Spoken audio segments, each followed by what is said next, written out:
26th of February 2025.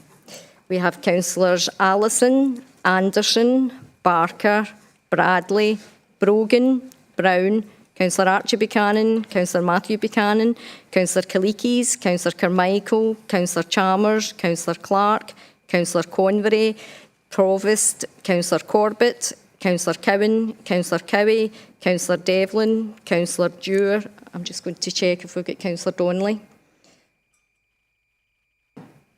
We don't seem to have Councillor Donnelly. We have Councillor Equi, Councillor Fagan, Councillor Faulkner, Councillor Ferguson Miller, Councillor Frame, Councillor Fulton, Councillor Gowland, Councillor Gray, Councillor Hamilton, Councillor Handybode, Councillor Horn, Councillor Horsham, Councillor Hose, Councillor Johnson Dempsey, Councillor Keat, Councillor Kerr, Councillor Lambie, Councillor Lennon, Councillor Lockhart, Councillor Logan, Councillor Loudon, Councillor Hugh MacDonald, Councillor Marsh, Councillor McCallan, Councillor McClymont, Councillor McCreary, Councillor Leslie MacDonald, Councillor McDougall, Councillor McGeever, Councillor McLaughlin, Councillor Nelson, Councillor Nugent, Councillor Ray, Councillor Razak, Councillor Robb, Councillor Ross, Councillor Scott, Councillor Shearer, Councillor Thompson, Councillor Toner, Councillor Walker, Councillor Watson and Councillor Williams. And with that, I'll hand you back to the Provost for today's business. Okay, just going back to where I was at the beginning, I wanted to say a few words about Ukraine. This is the third anniversary of the war this week. Our friends were invaded by Russia on the 24th of February 2022 in what was a brutal incursion on their territory. 6 days later, this council unanimously condemned Russia, labelling the invasion an appalling, illegal and criminal act. I fully believe that we as a council remain unified in that same belief. And it has to be said that Ukraine needs the support of its allies even more at a time when the geopolitics have taken a negative turn. I don't think there is any need to engage in further debate on this important subject in this chamber. We made our views very clear back in March 2022. But as we note the third anniversary of war, we mourn the tens of thousands dead, the many more thousands whose lives have been ruined, and we pray for a peace that Ukrainians can embrace. And I'd ask you just to have a minute's silence, please, just to think of the many people who have passed since the start of this war.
Thank you. I'll now resume the meeting. Move to item 1 on the agenda. Are there any declarations of interest?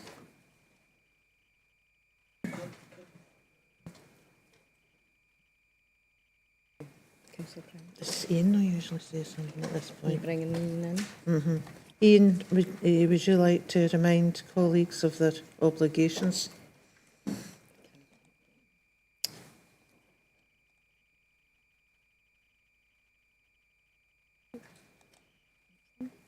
Thank you, Provost. Just to remind members at this point of the restrictions on voting and setting the level of council tax in terms of Section 112 of the Local Government Finance Act 1992. Any member present who is in arrears with payment of council tax, which has remained unpaid for at least 2 months, or has outstanding bills for community charge poll tax, must disclose this fact as soon as practicable after the start of the meeting and refrain from voting on the proposal for setting the level of council tax. Any person who fails to comply with that would be guilty of an offence under the legislation. Thank you. Councillor Brown. Yes, thanks very much, Provost. I hesitate to say that I've paid my council tax. It wasn't really about that. But I want to make a transparency statement, if I may, in respect of my position as chair of Rutherglen 900, which is a body set up to celebrate the 900th anniversary of the Royal Borough of Rutherglen. And I do this really on behalf of Councillor Margaret Cowie and Councillor Andrea Cowan as well, who are members of that committee. There's references in the budget papers to funding for Rutherglen 900.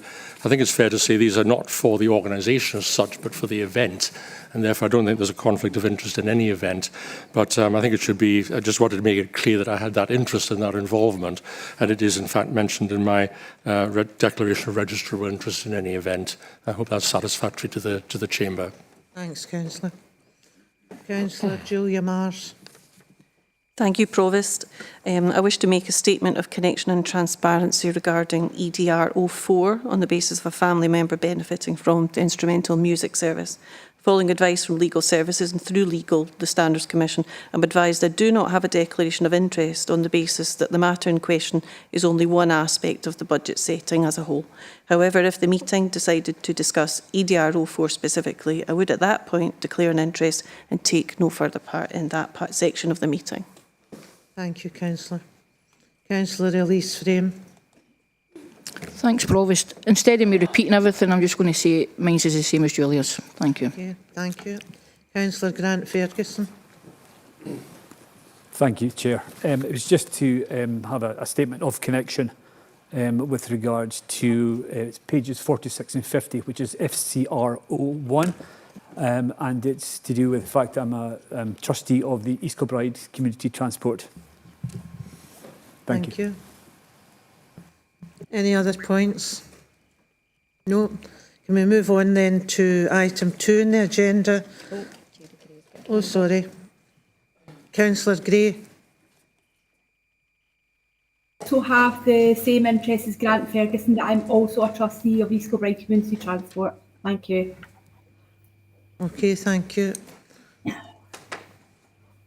Okay, we're moving on now to item 2 in the agenda, which begins on page 3 of your paperwork, and it's the overall position of the revenue budget and level of local taxation for 2025-26, and I'll ask Jackie Taylor to speak to this. Thank you, Provost. This paper this morning updates the Council on the budget settlement position that we received in December. It also provides an update on our 3-year budget strategy, and it presents the revenue budget for 25-26 for consideration. Section 3 of the report on page 3 provides Council with information in relation to the budget gap, and that takes us from the position that we reported in June to the Executive Committee, at which point the 3-year budget gap was £77.2 million. And in relation to the financial year for 25-26 that we're discussing today, it was £22.3 million. Subsequent to this, members have received update papers through the Executive Committee, the most recent being in February. This report today will cover the main elements of the budget process today, including that update that was provided to the Executive Committee. It will provide options to address the budget gap and discuss funds that are available for investment. So Section 4 of the report provides the position on the budget gap following the receipt of the local government settlement in December. This was reported to the Executive Committee in February, and an extract from that report is included in Appendix 1 for your information. And we've summarised that in sections 4.2 to 4.6. The detail of the impact of the local government settlement is detailed at section 4.2. And on a like-for-like basis, year on year, our increase in grant that we received for 25-26 was £22.6 million. Now, our budget strategy had assumed that we would see a grant reduction of £1.6 million, and therefore When we received our settlement, it's actually a benefit of £24.2 million to our expected budget gap. But as well as the position on grant, there are other budget issues that were reported to the Executive Committee, and they're summarised in Table 1 below. And you can see there that Table 1 shows that the impact of the local government settlement on our 3-year budget gap is a recurring benefit of £2.8 million. And that takes into account the other budget issues referred to at section 4.3. All of these issues refer to 25-26 budget, with the exception of the grant assumption for 26-27. Therefore, there is the ability to use £5.8 million of budget on a one-off basis in 25-26 without impacting on the overall budget gap. That is included within the figures we report later in terms of money available for one-off investment. So on page 5, at table 2, we're presenting the updated 3-year budget gap, which is £39.3 million, taking into account the impact of the settlement. Now, this is the position before any savings are taken, and also makes no assumption of an increase in council tax for any of the years presented in that table. And it does include savings from the Loans Fund Review, which is detailed at section 4.7. And members of the Executive Committee were presented with information on the Loans Fund Review in November, and an extract of that is attached at Appendix 2 for your information. So that Table 2 has a budget gap of £39.3 million for that 3-year period detailed. Now, subsequent to drafting the paper for the Executive Committee earlier this month, the Scottish Government's budget has been progressing through the stages of the parliamentary process, and therefore there has been changes that have been intimated to us and further information that has been received in relation to funding for the increase in employers' national insurance contributions, and they are detailed in the next 2 sections of the report. So in terms of grant allocation, we have been advised that we expect to get an additional £833,000 in relation to adjustments that have been made to calculations. And that's over and above what is included in Table 1 that I referred to earlier in terms of the impact of the settlement. And also, in relation to employers' national insurance contributions, we have now been advised of the national quantum available for local government in relation to this. This position allows us to better estimate what the impact of that is for the council, and that is looking like an improved position for our figures of £900,000 in terms of supporting the budget gap. So taking that into account, Table 3 on page 6 provides an update on what we now see as our budget gap. And Table 3 shows that for the 3 years of our budget strategy, which covers up to the period of 27-28, our 3-year budget gap is £37.6 million. In relation to 25-26, it is £5.264 million. At section 4.13, this refers to availability of one-off funding in relation to the contribution the council makes to Lanarkshire Valuation Joint Board. When they have set their budget for 25-26, they have considered the use of reserves which are higher than they had previously expected. Therefore, the contribution the council makes in 25-26 will be £282,000 less than we had budgeted for. Therefore, that is available on a 1-year basis to be used for investment. Also point out at page 7 on section 4.16, a point to note in relation to the Integrated Joint Board. Now, continuing the treatment that took place in 24-25, this is in relation to employer pension contributions, and it means that for 25-26, the IJB's costs for pension contributions will remain at a level that is lower than had been budgeted for. Our social work budget doesn't change, it remains the same, but funds will be released as a result of the reduction in the pension contributions for the IJB, and that can be used to continue towards the continued pressures in children and families as they recover their budget. This is the same treatment that was employed in 24-25. So taking on to section 5, this covers options to address the budget gap. There are options to address the budget gap of £5.264 million presented at section 5.1, and those are to approve savings that have been presented, and the savings that are presented for consideration are attached at Appendix 3, and also to consider council tax levels. Section 5.3 details the savings that are proposed, and Section 5.4 details information around council tax and the increase in council tax and the relevant impact on budget gap for consideration. Funds available for one-off investments covered at Section 6, and there are 3 of those. Firstly, the £5.868 million that I referred to a second ago, which is in relation to the settlement and the additional budget pressures that we mentioned. Secondly, at 6.2, there's the £282,000 in relation to the valuation joint board requisition payment. And thirdly, at 6.3, there is the underspend that has been reported for 24-25, and that was reported to the Executive Committee in February. And that noted an in-year underspend of £5.8 million, and that again is available for use on a one-off basis. So taking account of these 3 amounts of money, that means that there's the ability for members to consider options of one-off investment totalling £11.970 million. It's now for members to consider how to balance the budget.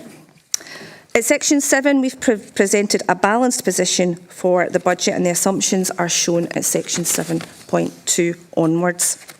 This includes a summary of our budget at 7.4 and also refers to council funding, including council tax, and that's detailed in Section 7.5 through to 7.13. The paper also picks up at Section 8 the timetable for the progress of the Scottish Government budget, and as you'll be aware, the final stage took place yesterday, and there are no changes from that to report verbally as part of this update this afternoon. Section 9 covers the position beyond 2025 and the impact of the savings that are presented for your consideration, and employee implications are detailed at Section 10. I would draw your attention to Section 14, which is around integrated impact assessments, and you can see that the integrated impact assessments that have been shared with members previously have been updated to take account of the consultation exercise that took place. So if I can take you back to the recommendations at Section 2 of the report, Council is asked to approve the following recommendations: that the revised 3-year budget gap, including the impact of the local government settlement and the use of the Loans Fund review, be approved; that the 25-26 budget gap of £5.264 million is noted; that the amount of savings and the level of council tax to be used to balance the 25-26 budget be considered; that the options for use of one-off investment be considered; that the assumptions to arrive at the budget presented in Section 7 be noted; that the budget figures detailed at Section 7 are to be updated following agreement of the budget be noted; that the potential impact of savings beyond 25-26 be noted; that the revenue budget for 25-26, as shown in Appendix 4, be approved, subject to members' decisions in relation to the recommendations 3 and 4, and also that the Council has considered and given due regard to the impact and the assessments contained in the integrated impact assessments be noted. And with that, I'll hand back to yourself, Provost. Thank you.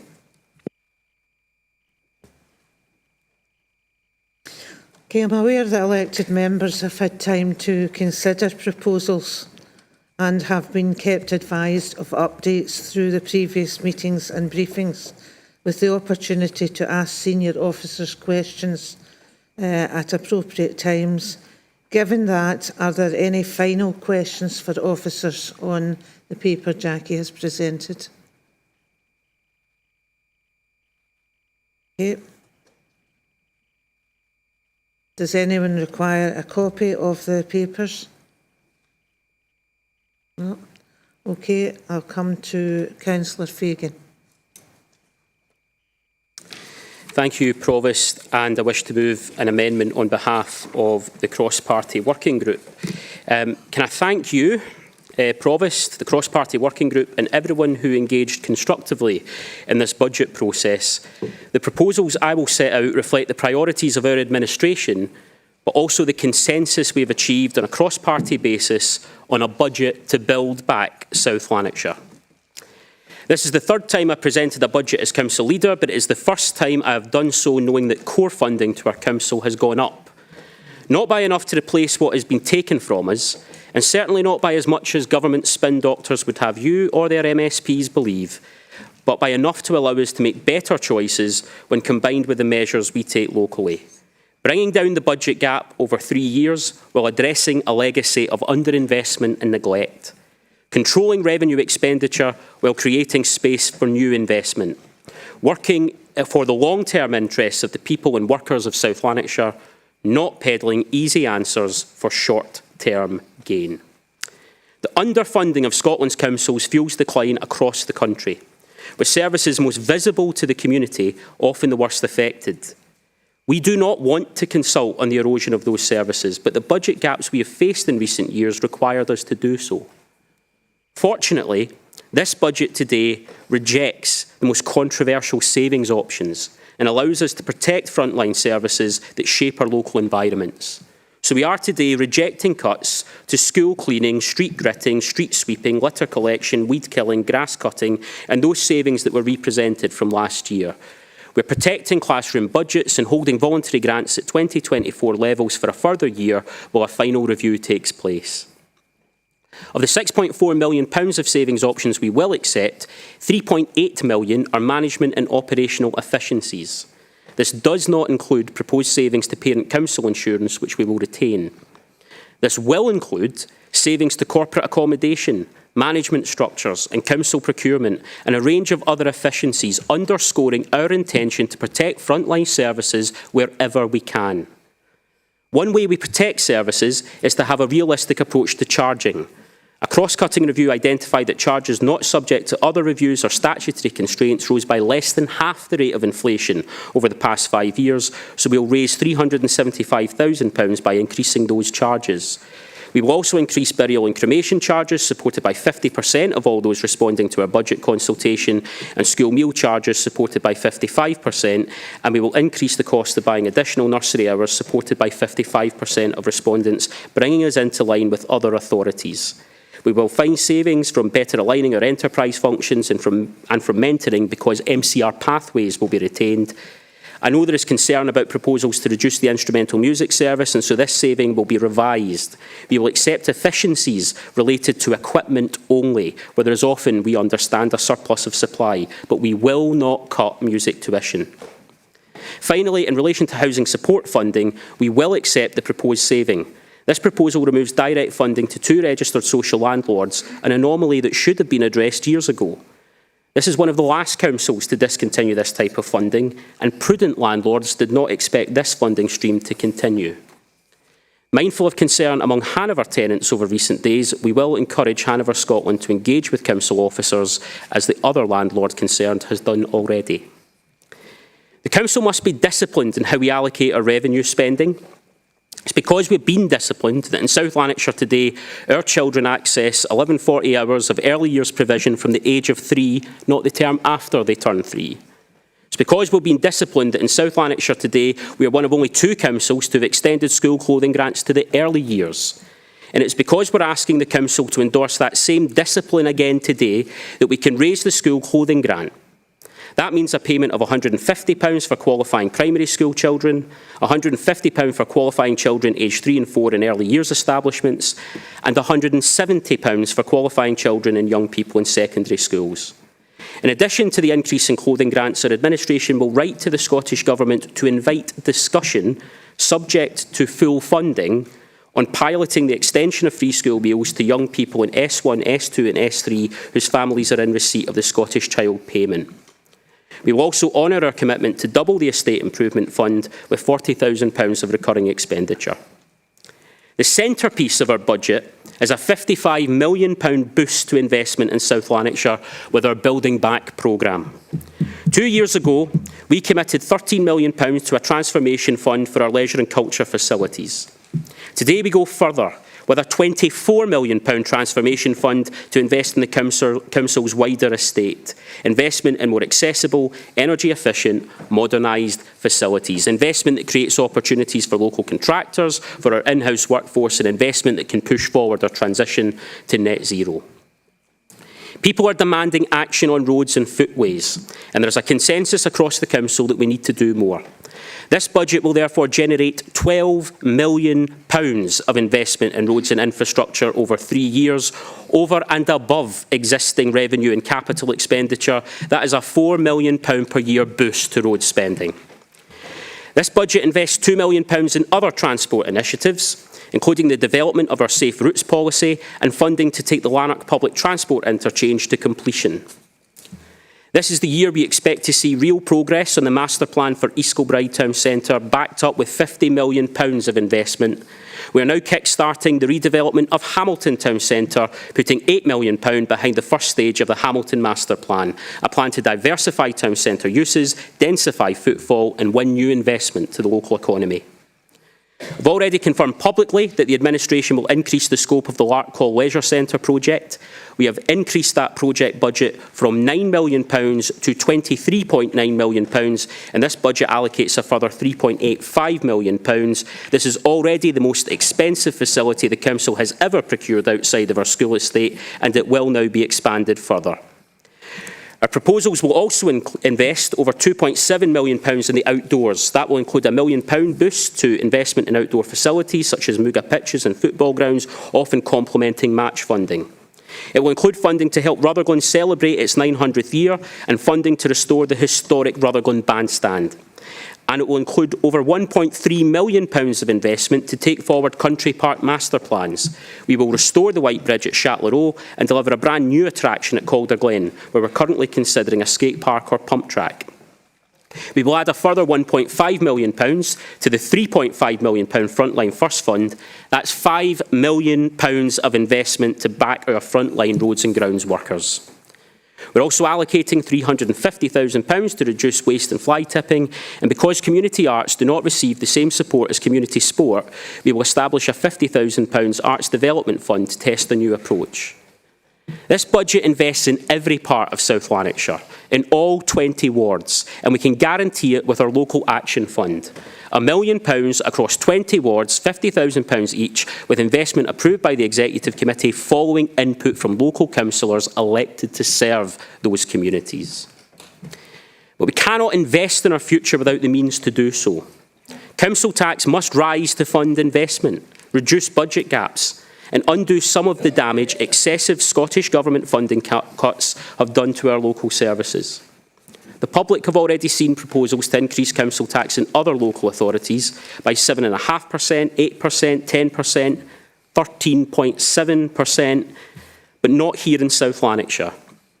Council tax will rise by 6%, and we believe that places us on course this year not to have the second lowest Band E council tax in Scotland, but the lowest council tax in all of Scotland. We're asking people to pay more, but any less makes much needed investment impossible and jeopardises efforts to protect your local services from future government cuts and interference. And it's the future I want to conclude with. This budget has been developed over a period of change, and there is still uncertainty about our final spending position. The Council has this year received £7.8 million of DEFRA funding for the Extended Producer Responsibility Scheme, but that funding may become available for general expenditure. If so, we will allocate investment responsibly once clarity has been obtained. We have benefited from the biggest fiscal expansion outside of the COVID era in years, but part of that fiscal expansion has been funded through a tax on employers, which the Council, like any other employer, must pay at least in part. So we'll continue to press for movement on our contribution. We've made progress in helping the Scottish Government understand pressures on core budgets. That progress has been undone by their inconsistent approach to ring fencing, particularly in education spending. We will always lobby for the best outcome for South Lanarkshire as an administration and through COSLA, as we have done from day one. Because the reality is that Scotland's system for funding local government, in which almost 80% of resources come from central government, clearly is not healthy and it is not working. But whatever the future holds, I believe we can all make a difference today with this building back budget. A budget for all of South Lanarkshire, a budget to build back South Lanarkshire, a budget that is fair, that is responsible, and that allows us to address the neglect and underinvestment holding our communities back, and frankly, a budget that's time has come. Thank you. Well done.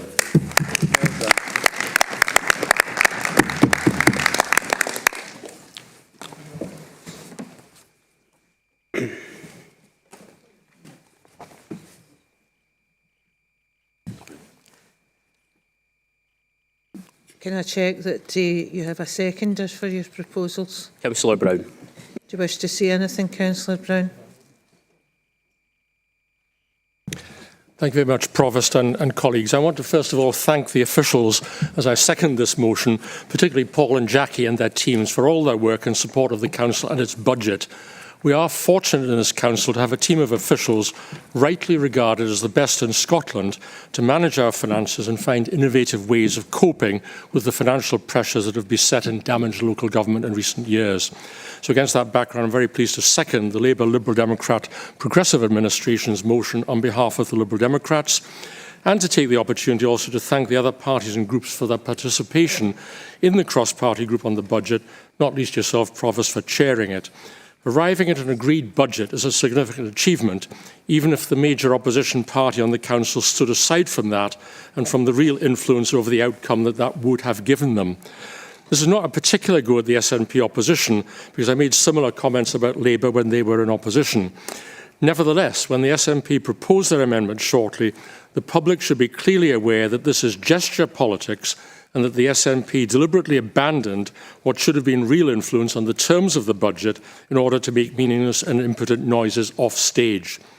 The new Labour government have provided distinctly more long overdue public sector investment than for some time, albeit with two very significant caveats. The first is the one we see in the budget papers, that the settlement is front-loaded, meaning relative generosity this year is likely to be followed by more stringency next year, even below our own pessimistic forecasts. That's one reason why we can't just look at this year's budget in isolation. In effect, we've got to look at a 3-year timescale without the benefit of a guaranteed 3-year funding. The other caveat, and the leader touched on this, it's also a very big one, is that the Labour government's hike in national insurance contributions for employers is in practical terms a tax on jobs. In the private sector, certainly, but very specifically on public sector jobs. The Council has a £15.6 million increase in costs this year because of this alone, partly admittedly met by some contribution from the Scottish Government. The Leisure Trust has an extra unwanted burden of £600,000. And voluntary sector and private sector partners have an unknown increase in cost focused not least on early years and childcare costs, but covering a wide range of important services, often not able to be provided by the Council or Government.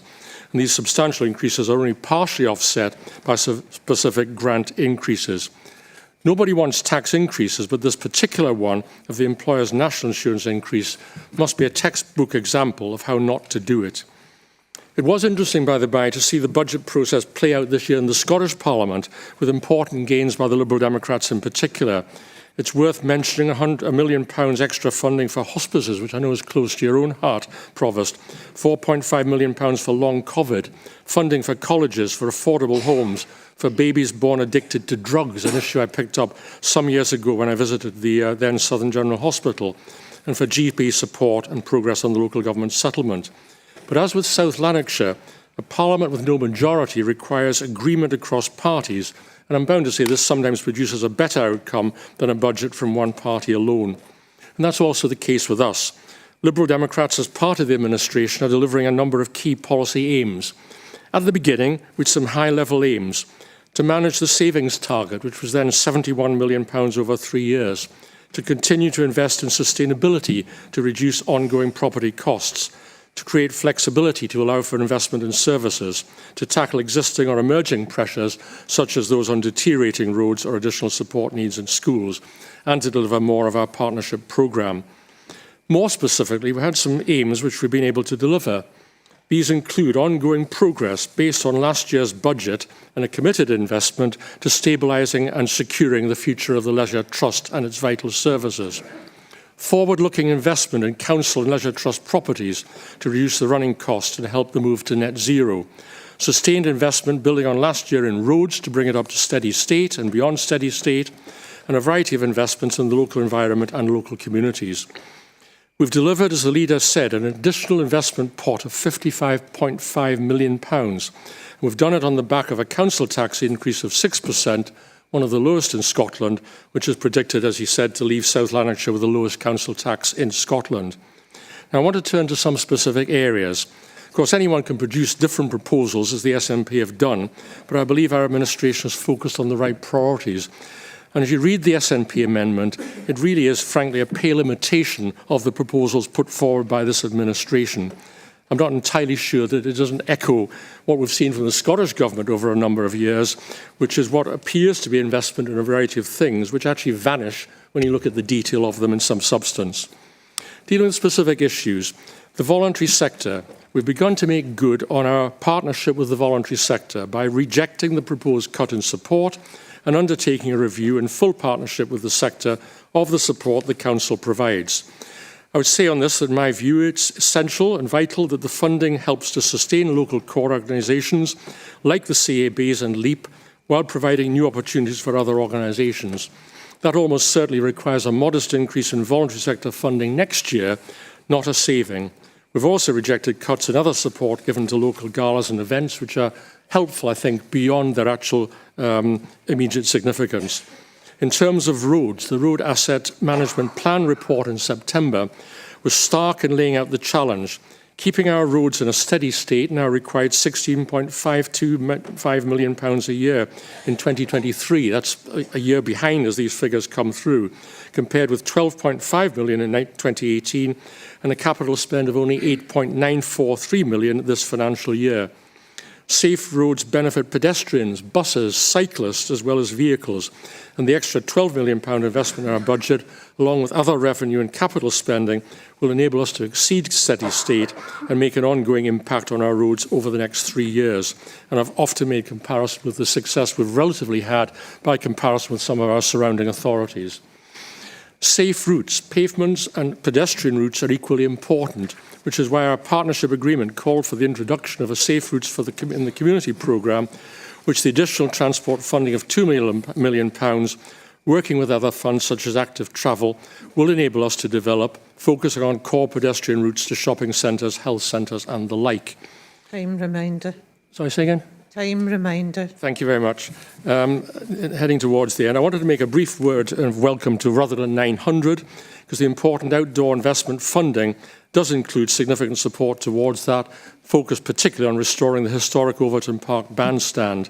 The 900th anniversary of the Charter of the Royal Borough is an important and unique event in the annals of South Lanarkshire, and as Chair of Rutherland 900, it will be tremendous if we can restore the bandstand as a central, active and much-loved feature of the park. I won't say anything more about the Estate Transformation Fund. It's the major investment. The leaders also referred to that already, but it makes a vital contribution to meeting our climate change targets. Teachers, I've gone on before about again. I won't repeat the comments I've made about the mess that the Scottish Government has left us with on that one.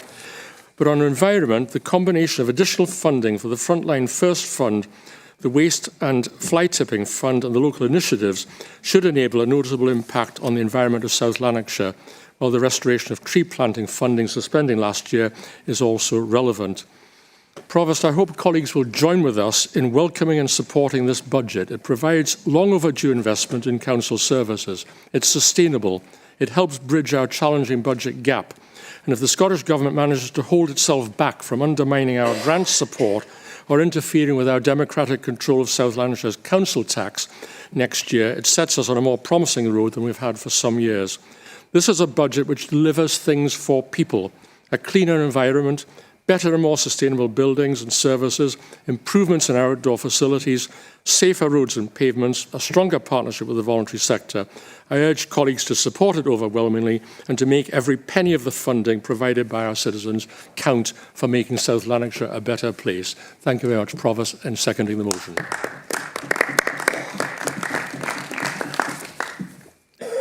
Going to take a 5-minute eye break. I don't usually have that effect on people. Is that all right?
Resume your seats, please, colleagues.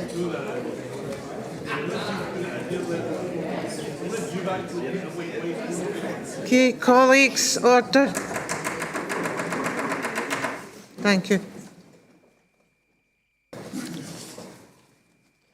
Colleagues, this has been the case in budget debates in previous years. And I remember it was about 5 years ago when I first agreed to chair the cross-party working group, and I never dreamed at that point that it would last 5 years, and we're heading on to year 6. Anyway, it's always been the case that at this point in time I would make a short statement as leader of the independent group as opposed to being provost. So I'm stepping into that role just now. I'm not going to speak for long, but I do want to make clear that I support the administration amendment that has been put forward by the council leader and seconded by Councillor Brown. The reasons for my support are very simple. This is a good budget. It is more than that. It is a better budget than any of us could reasonably have expected, given the years of underfunding councils have faced, together with rising costs. We have all seen all around the country councils having to put their council taxes up by double-digit numbers in order to balance their budgets. Our closest neighbours have agreed rises of 10% and 7.5%. A few councils have still to agree their own increases, but I'll be very surprised if any are able to keep their rises down to the 6% that is being proposed here this afternoon. That's good news for our local people, of course. But what's really important is that keeping our own council taxes relatively low next year won't stop us delivering and improving services. By using one-off monies and by ring-fencing some of the council tax increase, the amendment identifies more than £55 million for investment across South Lanarkshire. The council leader has already spelled out what those investments will be, so I won't repeat them in full. But we are talking about improvements in our buildings and roads across the whole area. Specific sums for big projects in Hamilton, East Kilbride, Larkhall and Lanark, and more money to tackle some of the problems that our constituents feel most strongly about: waste and fly tipping, untidy verges and paths. In other words, it is a budget that will make a real difference to people's lives in our communities. Given the circumstances, it's an astonishingly good result, but it didn't happen by chance. This budget amendment is the result of the hard work of officers and the majority of the council's political groups. I personally, as chair of the cross-party working group, want to thank Susan to my left here, Jackie and Paul, for all the excellent work they put in providing advice, information, organising meetings at short call, and keeping us on the right track to reach the point we're at today. Those groups and leaders who put in the heavy lifting at the Council's budget working group over many months know that it was not an easy walkover. There was many debates and discussions, and people stood for what they felt was right and best for their constituents and their areas. And that's not to be underestimated. That's why we're here. We're here to look after the best interests of the constituents across South Lanarkshire, regardless of their political affiliation. You know who you are, and you know who you aren't. Now, I'll accept that the grant the Council is to receive from the Scottish Government will improve this year, but in her report, Jackie has spelled out the limitations of that additional money in terms of the amount that was already accounted for or will be ring-fenced. So I'd have to say that the Budget Working Group took that cupful of additional funding and have managed to turn it into a stream of investment. A stream that will flow across South Lanarkshire, nourishing change and improvements in every part of our council area. I am proud to have chaired the Budget Working Group, though many a time I felt like jumping off the wall at the end of a meeting and before the start of the next meeting. But I am proud to have chaired the working group and that it has helped to deliver this amendment. And I wholeheartedly commend this budget to the Council. Thank you for giving me your time.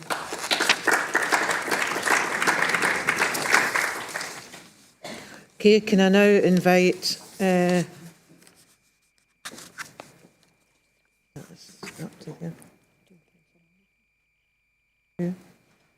Councillor Allison to speak. Thanks, Provost. I'm sure I won't take as long as the last three speakers. I would like to start as well by thanking the staff, particularly Jackie and her team. We did make savings here. With it, more than half the savings we made were made through efficiency savings. And although I've mentioned Jackie and her team, I think the whole CMT sitting in front of us need to take part of that thanks, because I'm quite sure it could not have been done without their input and support. And it's very much should have made it easier for us in the working group, particularly when extra money had come forward, yes, through Westminster, but also been passed on by Holyrood. But it didn't seem to make it any easier somehow. In fact, I felt like a wee boy going into a sweetie shop, and it didn't matter how much money I had in my pocket, I wasn't going to get the sweeties I wanted. What we were making sure, or trying to ensure in our position within the working group, was that certain things happened. The roads budget last year was not sufficient for a steady state, and I, like most councillors, will have noticed a significant increase in the number of complaints we had. So that was essential that we had it. Also, it was important that the Lark Hall Leisure Centre was fit for purpose. Again, that was achieved. All the other one-off investments there, we are more than pleased to support, whether or not they were our ideas or not. Again, to be able to do all this and keep the council tax rise down to 6%, which is the lowest that I have heard to date in Scotland, was very, very important. It shows that we are an efficient, well-run council because we are still supplying top quality services.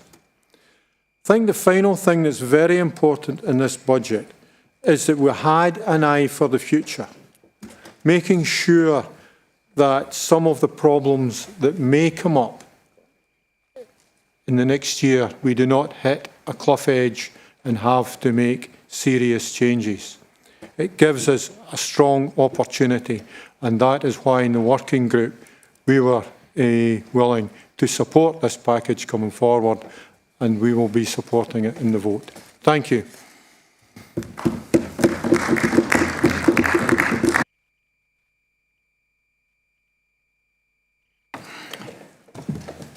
Thanks very much, Provost. I would like to echo the remarks of both Alec and Robert in thanking our finance staff for the wonderful job they've done of keeping us right in most of the questions we had of them during this process. They were very easy to deal with and gave us lots of good advice. However, I must say I'm absolutely astounded by what's contained in the Liberal Dem administration budget presentation. When councils across the UK are going bankrupt, they've decided now is the time to borrow even more money. They've saddled us with PFI, they've saddled us with NICs, now they're giving us this. In last year's budget, they borrowed £7 million for roads, and our constituents are going to have to pay £12 million back in interest for the pleasure of that.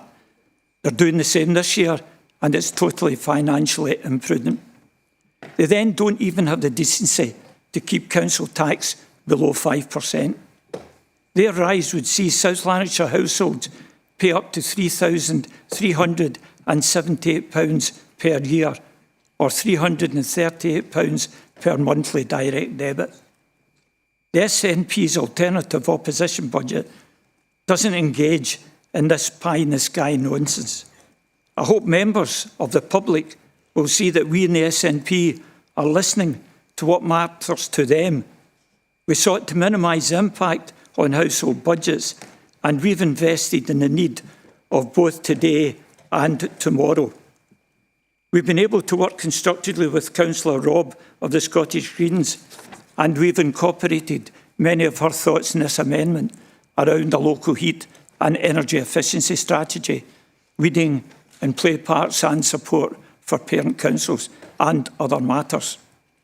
On council tax, we believe that a balanced budget with no council tax increase may have been feasible this year, unfortunately as a direct result of increased employers' national insurance contributions in the recent Labour UK government's budget.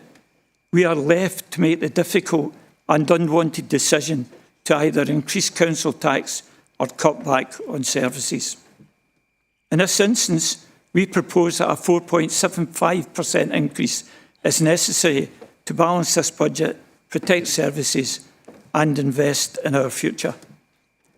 This modest increase in council tax allows us to reject most of the proposed savings. Members will see, having looked at our amendment, that we have rejected all cuts to the education budget. We're reversing Labour's £45 garden bin charge, and we're reintroducing the free bulk uplifts that they cut last year. We have also only partially taken a number of proposed savings. For example, we do not feel that the proposed 14% across the board South Lanarkshire increase would sit well with any of our South Lanarkshire citizens. Therefore, we have only accepted a 3% inflationary increase. Similarly, with income generation from bereavement services, while we recognise that our charges are lower than some of our neighbours, we do not wish to place a further burden and tax on death. So again, we have only matched inflation. We also recognise that our residents wish to see well-kept public spaces, so we have maintained 10 grass cuttings per annum in low-density areas. On the savings we are taking, we have accepted those that are purely of a management nature, that will have no impact on frontline services. And for anyone worried by seeing Christmas events on that list, you'll also see that this is offset by our new £300,000 galas and festival fund, allowing for events like Christmas light switch-ons and other similar events to be expanded. As leader of South Lanarkshire SNP, it's now my pleasure to share the headline figure of our group's proposed investment in today and tomorrow, which is almost £7.5 million of recurring investment each year, plus over £12.5 million in investments this year and over the next 2 years. One of these investments in this budget I'm particularly proud of is our Pavements Pass and Parts Fund. We in the SNP aspire to have towns, villages and open spaces across South Lanarkshire which are safe for pedestrians, while supporting healthy lifestyles through physical activity and improving the look and feel of our environment. This fund represents an investment of £2.85 million over 2 years, spread across the 4 administrative areas of South Lanarkshire on the basis of network length. Projects supported by this fund are to be allocated subject to an online participatory budgeting exercise, enabling communities to prioritise where the additional expenditure in their locality is targeted. There's a further £2 million for education, £2.1 million to tackle homelessness and much more, but I'm going to let our resource spokespeople elaborate on that. This might be the SNP's budget that has the public's priorities at its heart. Thank you.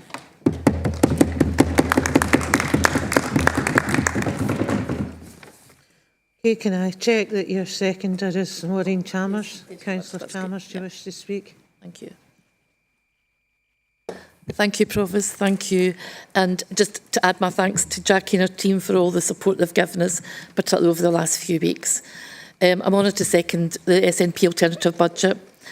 Our job is to represent and serve our communities, is to ensure that we understand, we listen, we hear, and then work towards meeting the needs of our diverse communities. Just a couple of years ago, we were full of praise for the way our communities, our voluntary and third sector organisations responded to the COVID pandemic.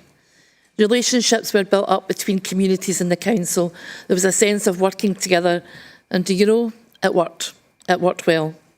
Community volunteers, third sector leaders told me they could feel the difference. They could feel the difference in the way that we worked together. There was mutual respect, silos were dropped, and there was a real can-do attitude on both sides. That was really evident. It saddens me to hear in recent months that that seems to be eroded, and I'm really keen that we build that back up again, because we need to all work in partnership to achieve what we want to achieve in this council area. Yesterday, with colleagues, I was privileged to attend the launch of our South Lanarkshire Marmotplace. It was hugely inspiring to hear from volunteers who supported their community throughout the pandemic and are still doing so. They told us we need to feel invested in. Our budget proposals will hopefully go some way to achieving that. Providing good quality leisure, sport and culture facilities in South Lanarkshire is a must if we're to address the health and wellbeing challenges of our population. A word that was repeated yesterday over and over again was we need to be brave. Engaging physical and cultural activity is crucial for our mental, physical and social health. It provides opportunities for people to connect with their community, coming together in shared activities which inspire and motivate, helping to reduce social isolation and build community cohesion. That is why SNP proposed not only providing the additional investment needed for Lark Hall Leisure Centre, but learning the lessons from the last 2 years following huge inflationary costs, Brexit and obviously the outcome at the outturn of the pandemic. We need to begin working with communities in Blantyre and East Kilbride now to assess local needs and begin the co-design of a replacement facility in Blantyre and considering the options for the John Wright Centre. Our proposed investment of £500,000 will facilitate this work beginning in the new financial year. Valuing and celebrating our culture helps provide a strong sense of community and place. It plays a strong role in education, health and well-being, recognises the value of our libraries, arts and heritage, and is an important employer bringing in investment and visitors to South Lanarkshire. We propose a one-off investment of £500,000 over 2 years to develop a 10-year place-based strategy, working closely with our communities and all stakeholders to ensure that all voices are heard and recognised. The strategy should include a plan for transforming and enhancing the role of our libraries in each community. The funding provides for activities and events which facilitate the development of this strategy and test approaches. We reject the savings, for all the reasons above, we reject the savings proposed for our hugely valued third sector organisations, and we also propose the reinstatement of Terminal 1 Youth Centre funding with an inflation-busting 6% increase to all key organisations to help offset the increase in employers' national insurance contributions. Finally, we propose increasing South Lanarkshire Leisure and Culture funding by £650,000 to offset the ENICS charges. Please support our motion. Thank you, Provost.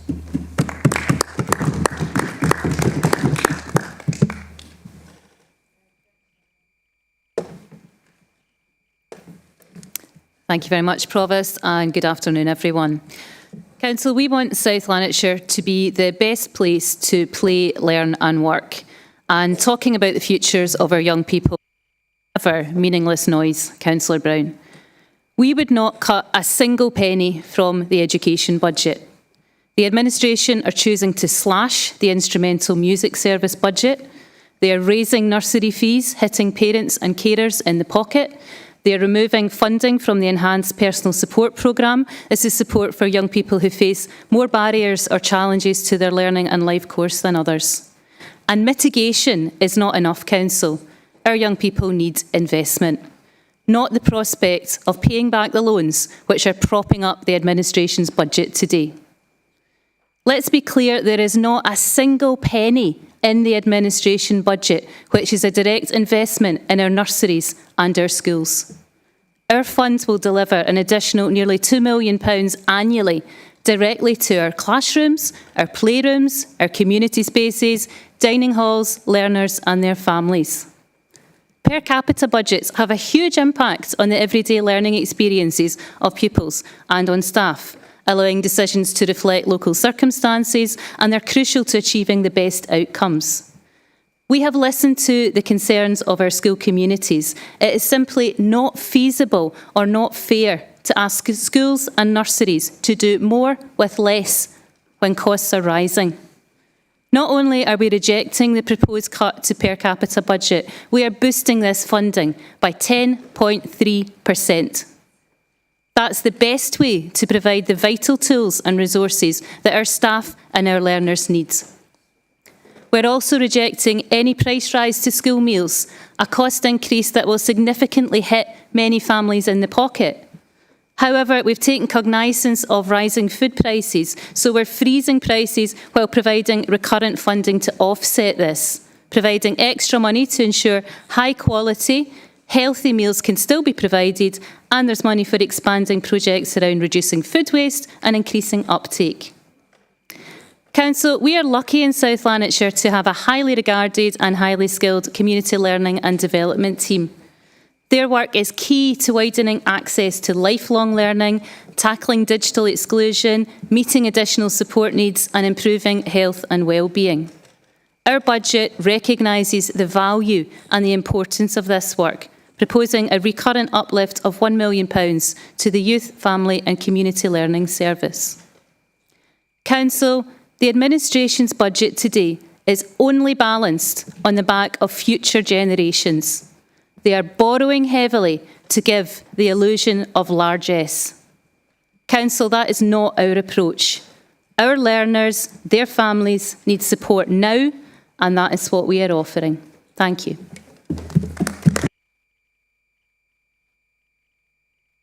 Councillor Andrea Cowan.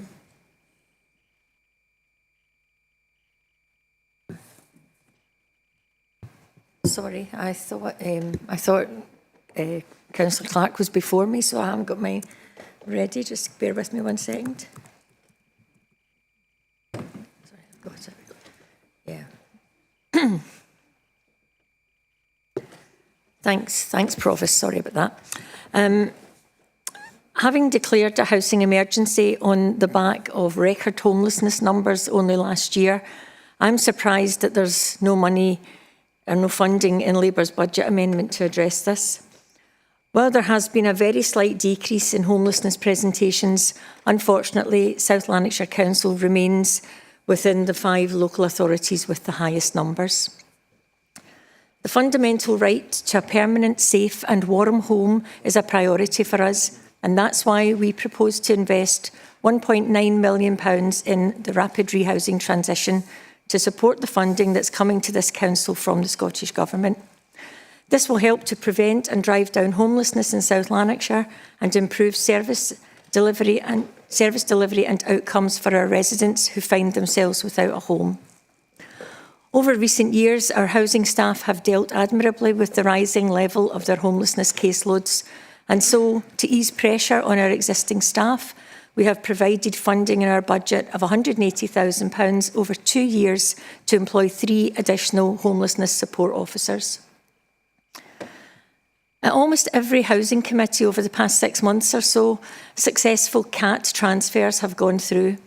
These represent excellent opportunities for our local community groups to grow, but the associated responsibilities that come with managing and maintaining a facility for the first time can seem daunting.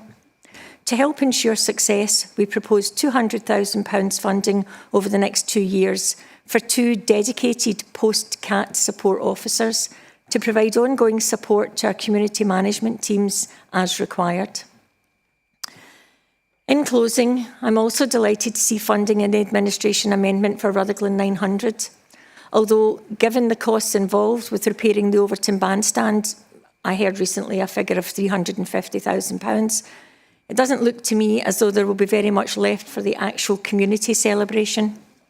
We've allocated £90,000 to this project, and as an adopted Ruglonian, I'm very much looking forward to the anniversary in 2026. Thank you. Thank you. Councillor Ross Clark. Thank you, Provost. I'd like to speak briefly about two different topics. First of all, it is welcome and I am thankful to see additional investment in Larkhall Leisure Centre in both budget proposals to address local concerns. The SNP proposal providing £4 million extra, which will allow us to have a larger games hall provision. As I've said on numerous occasions, Larkhall deserves a leisure centre that meets the needs of our entire community, but it's been clear that the most recently presented plans simply aren't good enough. And that is what the Larkhall community have been telling us. Well, this U-turn from the administration is welcome. It shouldn't have taken a sustained public campaign for them to listen to the voices that should be the most important factor in a project of this importance. It would also be remiss of me not to mention my ward colleague, Councillor Nelson, for his efforts in working cross-party on this issue. There's also Christina McKelvey, MSP, and our office, who have provided support to the campaign and to myself. I would most importantly, though, like to thank the Community Council, the Planned Partnership, and all those involved in the public campaign to get Larkhall the investment it deserves. This win is for you and because of you. Going forward, the community must be involved at every stage of the process. There needs to be true engagement rather than consultations that have little or no effect. Secondly, on a different matter, as we have set out in our budget amendment, we believe it is the Council's duty to protect South Lanarkshire as a good place to live, work and visit today and tomorrow. This is what our residents expect of us. That's why we've included a £2.35 million Place and Planet Fund to help us protect and build up our natural environment, targeting investment at the heart of our communities. We know how important it is to tackle climate change and biodiversity and nature loss, and to leave behind, ultimately, a livable planet for future generations. So included in this fund is £1 million into doing just that. And I'd like to thank Councillor Robb of the Scottish Greens for providing some specific areas of investment within that. In addition to rejecting the associated savings, we have allocated £500,000 towards litter picking, bin emptying and mechanical sweeping, with a focus on our town centres, because we know how important keeping our streets clean is for our residents.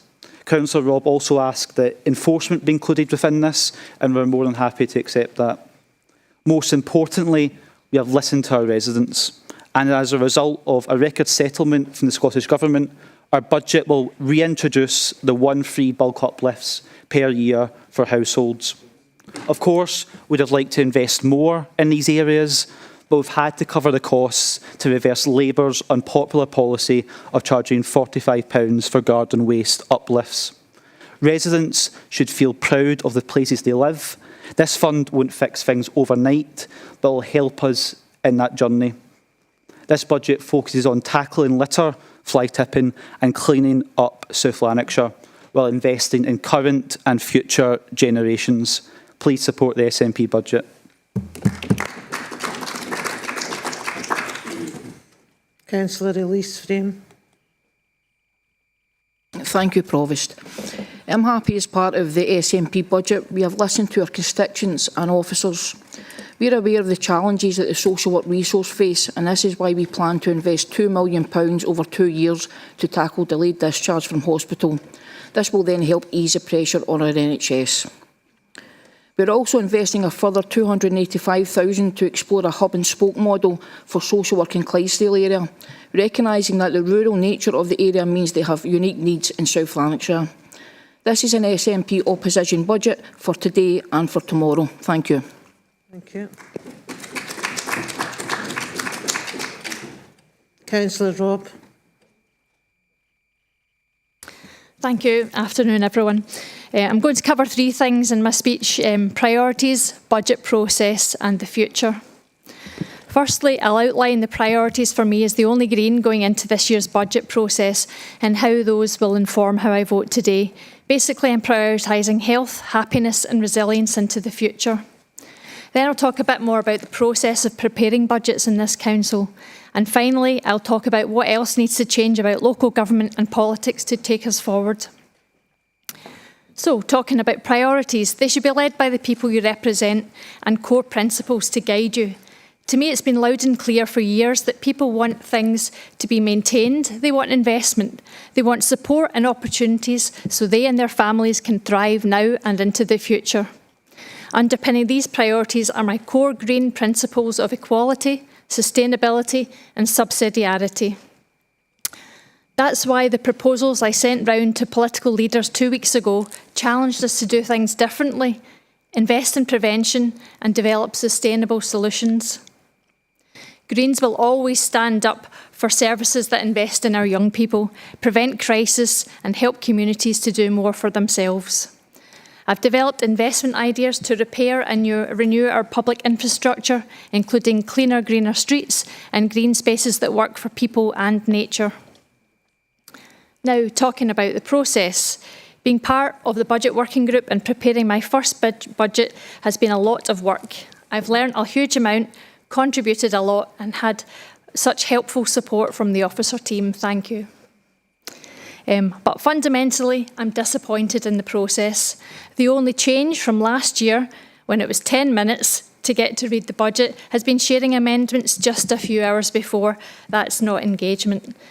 However, two parties who agreed to be more transparent did share their proposals on communities, young people, freezing school meal prices, poverty, energy efficiency and a healthier environment.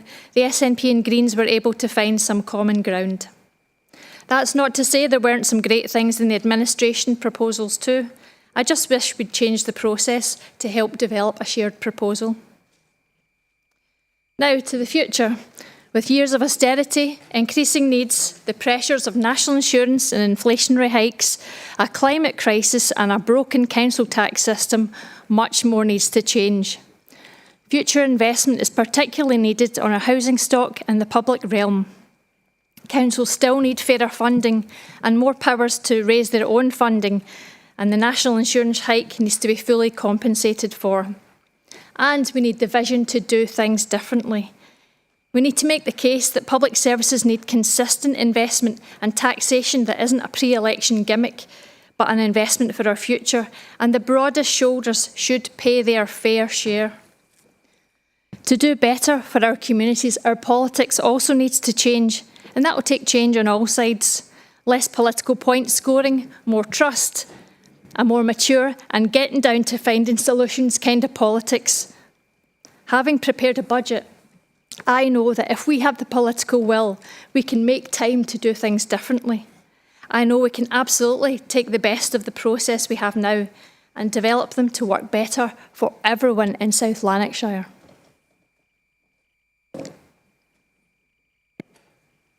Thank you. Councillor Gladys Miller. Thank you, Provost. The South Lanarkshire officers that we have been fabulous. They've been patient and so very helpful. I think we're very fortunate to have them. Provost, I can't believe the Labour Lib Dem budget that's being proposed, borrowing yet again, borrowing 3.5 million. I mean, last year's budget, only 1 year ago, you borrowed £7.2 million. This is a loan that the council's going to pay back over 20 years at a repay of £19 million. You know, I don't think the people of South Lanarkshire are so naive to welcome this budget, building back South Lanarkshire, but just for a short time. Any investment is an illusion, it's only temporary, because the 10.7 million borrowed in just over a year will catch up with the council and the services. They'll need to be cut, prices will rise, more halls and amenities closed, and all to pay for the borrowing. Now, no doubt there will be rebuttal, smoke and mirrors, but at the end of the day, the Labour Lib Dem budget is borrowing another 3.5 million on top of the 7.2 million last year for a temporary period of benefit for long-term cost. Now, Councillor Fagan described the Labour Lib Dem budget at the start of his speech, easy answers for short-time gain. Now, that's why I ask members to support the SNP budget.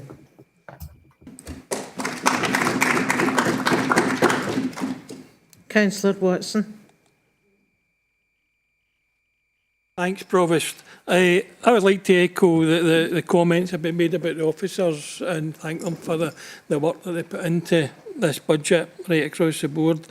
But I also want to extend that to maybe go off script a wee bit from today's meeting. At yesterday's community resources meeting, we acknowledged that our workforce that were out working in the storms and tidying up the area to the best of their ability for the conditions that they were working in. And I think it would be appropriate for this body to acknowledge that today and pass these thanks and on to the workforce that had to deal with these unprecedented conditions and the aftermath of the storms. So maybe officers could take that back and wholeheartedly the council could agree with. I've got on the budget, and I take issue a wee bit with what Kirsty's saying there about the process. There was a process there, and if individuals and groups choose not to engage in that process, that's not the fault of the administration or officers. That's the fault of individuals and groups that choose to walk away and not engage. Regarding the budgets that have been put forward, and I'm not quite sure if this is appropriate or not, or it can be done, but in the papers at 4.12, we're looking at a 3-year budget. Do we have figures for the budgets that have been put before us and what the impact that would have for the next 2 years in budget savings? And that might not be appropriate for Jackie. I don't know, and I'll take maybe some advice on that from maybe somebody else.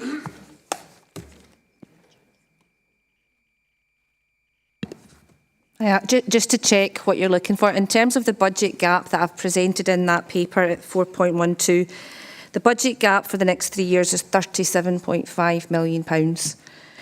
So are you asking about what the implications of the budgets that are presented today would mean for that? So, two proposals bringing forward, and I know when we were working at different scenarios within the budget working group, there was different figures and different options came up, and it'd just be interesting to see what the impact of what we've got in front of us is for the next 2 or 3 years regarding future savings. Thanks for that clarification. What you can see from that table 3 on page 6 of your report, for the next 2 years after the budget that we've set, you can see that there's a savings requirement in 26-27 of £18.5 million. The year after, it's £13.8 million. So if we were to balance our budget this year, we would still have £32.3 million of savings to make in the 2 years after that. The budgets that have been presented today both offer different approaches in terms of how that could be addressed, how today's budget can affect that savings gap going forward. So the administration's budget presents a position where there is a budget surplus for 25-26 of £6.7 million. So that helps reduce the budget gap for those latter 2 years down by £6.7 million. That would take the budget gap from that 32.3 million that I mentioned a second ago down to £25.5 million. So that's the saving that would require to be made between 26-27 and 27-28. That's before we take into account any council tax rises. In terms of the SNP opposition budget, the figures that are presented show a budget surplus of £635,000. So that would reduce the savings requirement for those last 2 years from that £32.3 million down to, £31.5 million.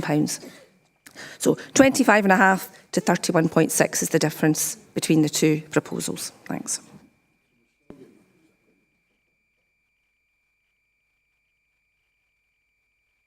Is that you? Okay, thank you.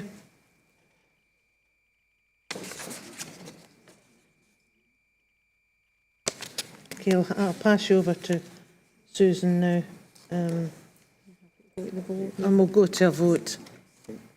I'm sorry, Councillor Fagan, have you something further to add? Well, I think normally at this point in the meeting we would allow the mover of the amendments to sum up the debate, and there are a few points that have come out of it that I think we need to address before we move to a vote. Okay, can I ask you to keep them brief? As people are summing up, can you keep it brief, please? Okay. Who wishes to sum up?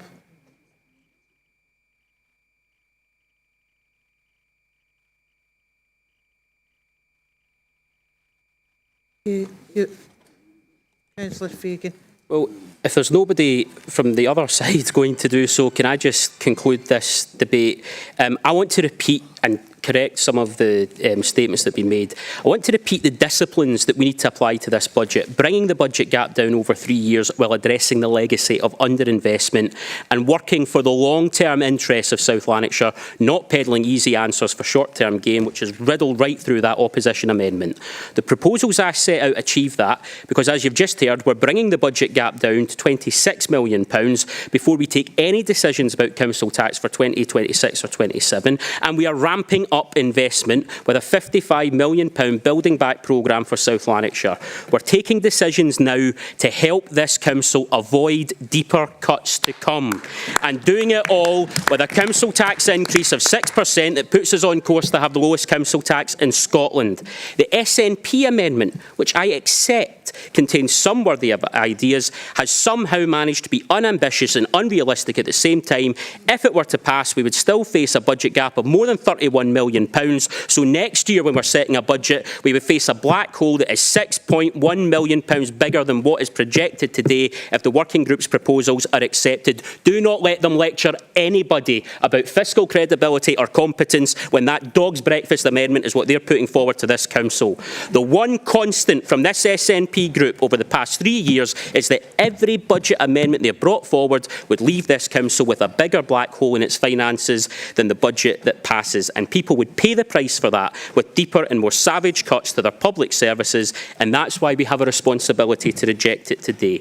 And let's just reflect on why councils across Scotland face such significant funding gaps, despite the fiscal expansion we alluded to earlier. Let's reflect on why some councils are putting up council tax, with one going as high as 13.7%. It's not just rising costs like tax and inflation. It's not just demographic change like our ageing population. It's not just the pace of public service reform, which is too slow. It is the impact of years of core funding cuts imposed by a Scottish government balancing its books on the backs of Scotland's councils. Can I say, in relation to the points that have been raised, our officials are working with Terminal 1 and we believe we can provide transitional support. We have received assurances from South Lanarkshire Leisure and Culture that they can absorb these national insurance costs without affecting services, as anyone participating in their board would know. Our officials are working to address homelessness and are considering proposals within existing budgets not covered by the amendments. Education spending is rising, read your reports, but the SNP plans for a £6 million bigger black hole next year put that at risk. We are indeed taking forward proposals for a new Larkhall Leisure Centre, and I remind the Council that it was rescued under this administration. And I have to say, I assume as it's not shown in their spending plans that the SNP now accept the school transport changes taking effect later this year. And on the subject of borrowing, Our council is indeed being prudent. We are indeed borrowing. It's called prudential borrowing for a reason. It's positively Keynesian in contrast to the SNP who have brought forward the most right-wing budget amendment you could possibly expect, with £6 million more in cuts next year. So, Provost, this year's funding uplift, when combined with the decisions we have taken locally, allows us to boost investment in South Lanarkshire by £55 million, opposed by the SNP. It allows us to increase the school clothing grant, including the early years clothing grant. It allows us to make those new investments across South Lanarkshire that have been impossible until now. £8 million for Hamilton Town Centre on top of the £50 million regeneration of East Kilbride, a £24 million transformation fund, a Green New Deal for our buildings and facilities, £12 million into our roads and structures, exceeding steady state funding, unlike the opposition amendment, funding for safe routes, funding for the Lanark interchange, funding for the Overton bandstand, £1.3 million for Shatler Row and Calder Glen, £1 million more into our outdoor facilities, a £1 million local action fund, action on waste and fly tipping, taking the Frontline First Fund to back our roads and ground workers up to £5 million, and all of that is on top of our housing investment and our capital programme that's investing in the Clyde Cycle Park, the Priory Pavilion in Blantyre, Larkhall Leisure Centre. The council's got a choice. A £55 million boost to start building back South Lanarkshire, paid for with one of the lowest council tax rises in Scotland, or a dearth of investment and £6 million more in savage cuts next year under the SNP. I know what I'm choosing and ask the council to do the same.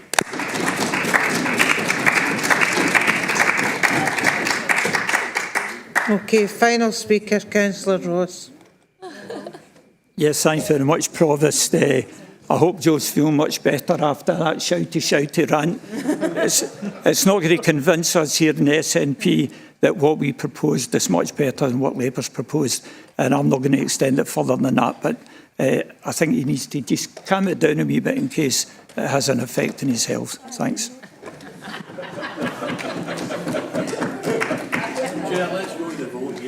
Okay. Thank you for your kind words, Deputy Leader. Provost, I'm going to confirm that Councillor Fagan's amendment is now to be regarded as the motion, and Councillor Ross's proposal will now be the amendment. And I'm going to invite the clerk to take the vote. Susan. Okay, members, I'm just about to open up the vote. As the Provost said, the motion is the proposal by Councillors Fagan and Brown, and the amendment is by Councillor Ross and seconded by Councillor Chalmers, incorporating some of Councillor Robb's requests. So I'll open up the vote.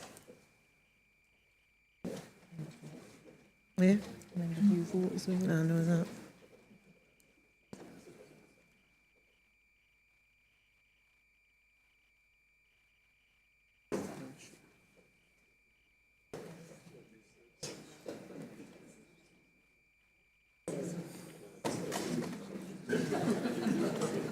Okay, and I'm about to close the vote.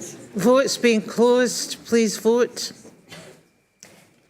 There was 37 voted for the motion and 27 for the amendment. The motion is therefore declared carried. Sanity prevails.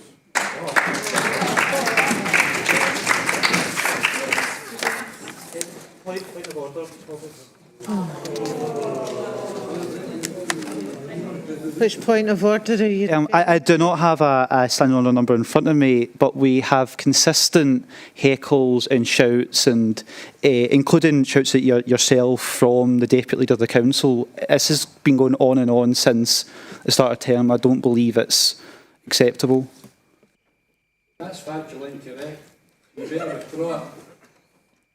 It's factually incorrect. And Kate, you can sit there and laugh all you like. Can you stop now, please? Can I bring in legal? Thanks, Provost. I don't think that's a point of order, Councillor Clark, in terms of the procedural rules. Ultimately, it's for the Chair to ensure that the meeting is conducted as she deems appropriate, and all members, of course, have to oblige and comply with rulings from the Chair. So I'd defer to yourself, Provost. Thank you. Yeah. I'm moving on to the next item. and it's item 3, capital programme update, pages 53 to 64 in your papers. Jackie. Thank you, Provost. So this paper is the proposal for the 25-26 capital programme. This is based on the funding that's available for capital, and that's covered at section 4 of the report. We have, through our settlement, been given an indication of our capital grant from the government of £25.1 million for next financial year, and also specific capital grants of £1.9 million. This forms the core funding for our proposed programme. As part of our settlement, an allocation of £40 million was provided in relation to climate emergency funding. That's included within our general capital grant that I mentioned a second ago. We have been advised now that the purpose of this funding is to scale up existing projects such as renewable energy, public transport and active travel networks. Now that we've had our share of funding confirmed, consideration of potential projects will be made by officers and brought back to members for approval at the June Executive Committee. Scottish Government also have an allocation of £79 million earmarked for flood prevention. It hasn't yet been distributed to Council. Further information is expected in April and May this year, and we will advise members as information becomes available of any of that funding that is for South Lanarkshire Council. In addition to the general capital grant that I mentioned and the specific capital grant, there are also capital receipts that have been identified that augment our funding. There's also projects that previously have been approved that are carrying forward into the new financial year, and they have funding attached to them as well, so that allows us to consider that as part of our programme as well. Appendix 1 breaks down the overall funding package for this programme at £60.2 million.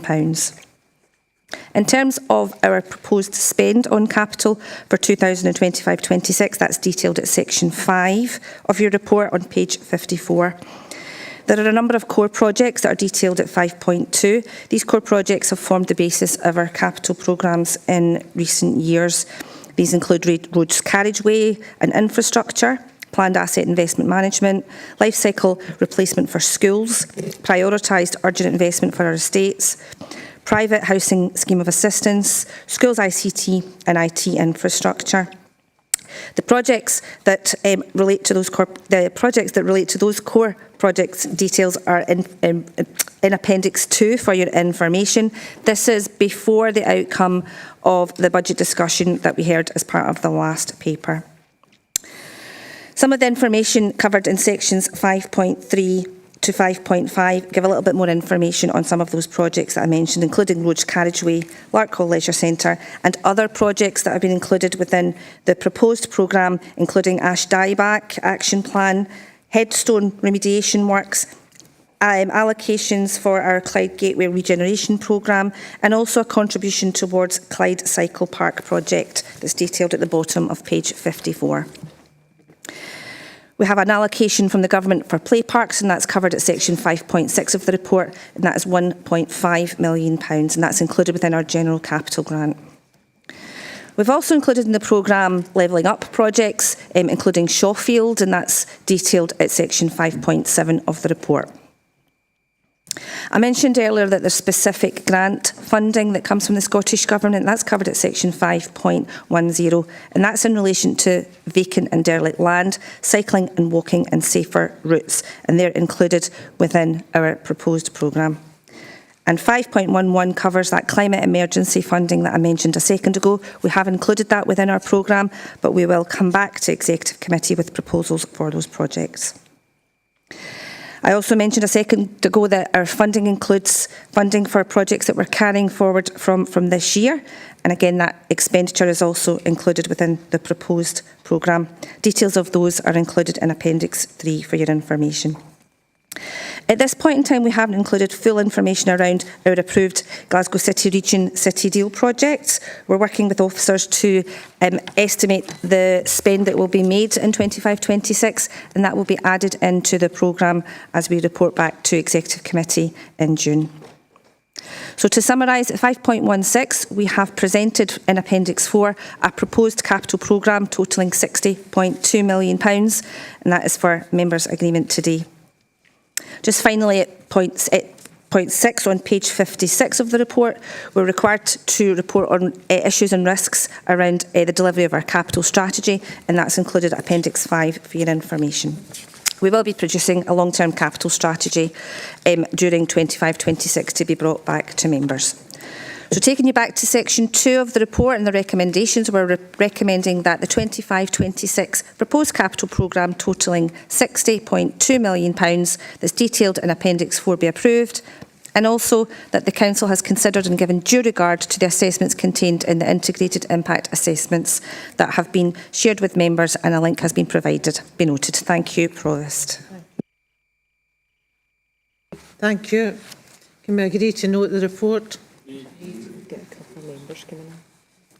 Councillor Ray. Thank you, Provost. I'd just like to welcome the funding for the Clyde Cycle Park in Campus Lying. This funding will enable the cycle park to secure larger funding in addition to that to expand their current facility, which will have both health and economic benefits to the area, enabling them to bring major cycling events to the park. And I'd also like to thank David Booth and his team for working with the park in finding and securing this additional funding. Thanks. Thank you. Councillor Loudon. Oh, it's working. Thank you, Provost. Very much along the same lines. I'd also like to pass on my thanks to David Booth and all of the other officers involved with all the support which they've been giving Clyde Cycle Park, and also to John Backler, who's the chair of the project, and all of the other board members. I met with John recently. He's very enthusiastic about this project, his ongoing tenacity to secure funding from various sources for what is going to be a fantastic asset to the area and west of Scotland, and potentially all of Scotland if they manage to pull this off, which I'm absolutely sure that they will. So thank you, everyone. Yeah. Can I ask, sorry, Councillor Allison? Thanks, Provost. Just quickly, climate emergency funding projects. The biggest emergency that some of our constituents will find is flooding. Is that fund able to mitigate or address some of our flooding issues? And if not, can it be kept in mind for the future? Because that is certainly the biggest climate emergency that many of us will face. Jackie, could I bring you in here? Thanks. Councillor Allison, detailed at 4.2 is the information that we have at the moment, what that funding could be for, and that includes scaling up existing projects such as renewable energy, public transport and active travel. Flooding probably wouldn't fit into that particular bracket, but we do know that the government has some funding for flooding. We haven't yet been advised what that will be, how that will be allocated, or any specific projects that will be for, but we will report back to members once we have that. Thanks. Thank you. Thanks. Can I ask if we can approve the report? Okay. Now, we're due to actually have an eye break, which under normal circumstances would be half an hour at this point. We only have one item left in the agenda, and I wondered if the forbearance of the BSL users would be okay with that. Okay. Thank you so much. Okay, we'll move on to item 4 in the agenda, the prudential indicators. Thank you, Provost. This paper relates to prudential indicators, our treasury management strategy and annual investment strategy. Through guidance and regulation, we're required to produce these reports, and best practice cites that we should combine them into one document, which is what we've done here. These documents effectively provide information on our planned capital spend and funding. Each document is in the appendix for your information and summarised in sections 4 to 6. Section 4 covers prudential indicators and capital expenditure. Section 5 covers our treasury management strategy, and Section 6 covers our annual investment strategy. And the information is there for your information. I would draw your attention to Section 6, which is on our annual investment strategy. This, by regulation, has to be approved by Council and Appendix 3 covers the detail of our annual investment strategy. I can report there's no change in this year's strategy than what I've presented before to you. So in terms of recommendations, we're asking that the Prudential Code indicators are approved, that the Treasury Management Strategy is approved, and also that the annual investment strategy is approved. Thank you, Provost. Can we approve the annual investment strategy? Agreed. Just before we close the meeting, I want to raise the issue of behaviour in meetings. It's been a problem for quite a period of time now at some of the meetings that the behaviour of certain councillors at certain times is unacceptable. And I've had the standing orders reissued to you. I've had reminders sent out about what you can and you can't do, how long you can speak for and you can't speak for, about the Provost decision being final. I want to remind you one more time about that, because from now forward, I'm not going to allow any behaviour that's not acceptable. These meetings are publicised, the general public are looking in on them, and some of the time they would be thinking they were looking into the primary 1 class in some of our primary schools. Please carry out your job with dignity, and please refrain from, where you can, shouting remarks at each other across the room. If you wish to do that, wait till you're outside the door and have your conversation there. But conduct yourself in here as a responsible politician who's responsible for the decisions that are made in terms of their constituents. And if you're going to raise a point of order, where possible, I would prefer you to know which standing order it's under. I do appreciate you've not always got the book in front of you and you're not completely au fait with which one it is, but make sure it is a point of order and it's not just a way of disrupting the meeting. So thank you for your attendance this afternoon.